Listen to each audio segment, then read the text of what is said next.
every morning once I drop my children off to school, I go to the gym. At least I spend like an hour every day in the gym, Mondays to Friday. So there's this guy that also comes to the gym the same time with me, young chap like me. We use the treadmill together. We don't really know our names, but we just share, like, we stay next to ourselves on treadmill. So we just do like, oh, I did 30 minutes today. Oh, you did an hour, yeah. So we just have that gym conversation, but we don't know ourselves. But weeks after some weeks, one day we finished the gym section, and he was just having breakfast, and he's like, "Oh, join me." And then I just thought, okay, it's nice. Let me just have breakfast before I go. And that's the first time we ever had a conversation. And of course, as men, once men sit together, the first thing you're trying to find out is, what do you do? Oh, what do you do? And he asked me, oh, what do you do? And I said, oh, I'm a real estate developer, and I have projects at Karshe and in Guagualada. And he's like, oh, great. That he would love to look at it. Maybe he would like to pick one or two. Of course, as a real estate developer, I was excited. Who That's the first thing every real estate person wants. He wants to sell. So I said, okay, Lee, I can even drive you down. I'll drive you down and bring you back, so you don't even have to drive your car. And he's like, okay, great. So he got into the car, and I drove him to one of our sites. Now, of course, I'm used to taking a lot of people to site. Very few people end up buying, but that's okay. It's just part of what comes with the job. So, I mean, I really don't bother. So we just drove down, had conversations, and then he got to the site. He saw it and like, oh, this is lovely. I like it. I'm like, oh, nice.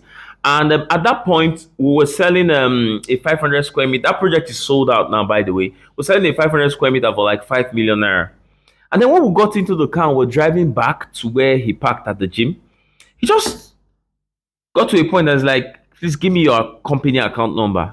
I'm like, oh, that's my love language. I mean, that's what I like to hear the most. It turns me on. I'm like, yeah, I called the company account number for him. And of course, off my head, I'm thinking he's just paying for one plot, which is exciting. In my head, say while he's doing the transfer, I finished spending the money in my head because I'm just calculating.